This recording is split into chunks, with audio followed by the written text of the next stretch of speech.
got denied for a card? A reconsideration call can flip that decision.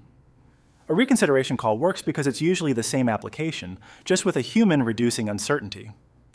A lot of denials are really unverified details like income, address, or identity, not a permanent no. Issuers don't need perfection, they need lower risk, and that can mean a smaller starting credit limit instead of no approval.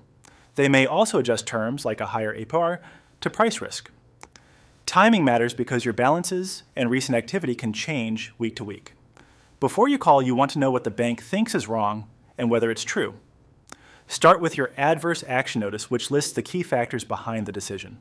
Then check all 3 credit bureaus because the issuer may have pulled only one, and the bad item might be on that report.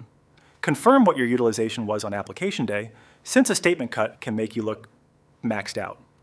Also, count recent new accounts and inquiries, verify your identity and address match, and run your income-to-debt ratio so your numbers are consistent. The fastest way to get to yes is to bring verifiable facts and offer a lower risk path.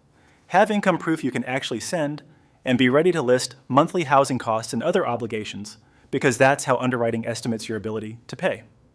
If you have recent inquiries, explain them in one clean sentence tied to a life event, not a story. If utilization spiked, pay it down and ask them to recheck. You can also propose a lower starting limit or request credit line reallocation from another card with the same issuer. On the call itself, your job is to get the reviewer focused on one fixable reason and one clear outcome. Ask them to confirm the exact denial reason, then correct any credit report errors or missing context right away. If the issue is risk, offer a lower risk option, like a smaller limit or moving credit from an existing card to open the new account.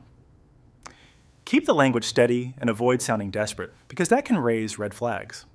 Then close by asking for a specific decision. Approve, approve with conditions, or what document would change it. After the call, the follow-through is where people accidentally lose the win. Send documents exactly how they request. Same format, same portal, or fax, because mismatched files can restart the clock. Track the decision window, since some reconsideration reviews expire in days, not weeks.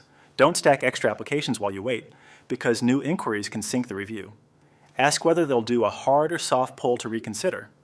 If approved, confirm the limit, APR, and any fees. If denied, use the adverse notice as a checklist to improve before trying again. A reconsideration call often turns a no into a yes by verifying details or accepting a lower limit.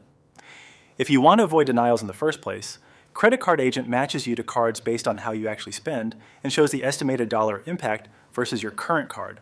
Free, about 3 minutes. No login or credit check. Links in the description.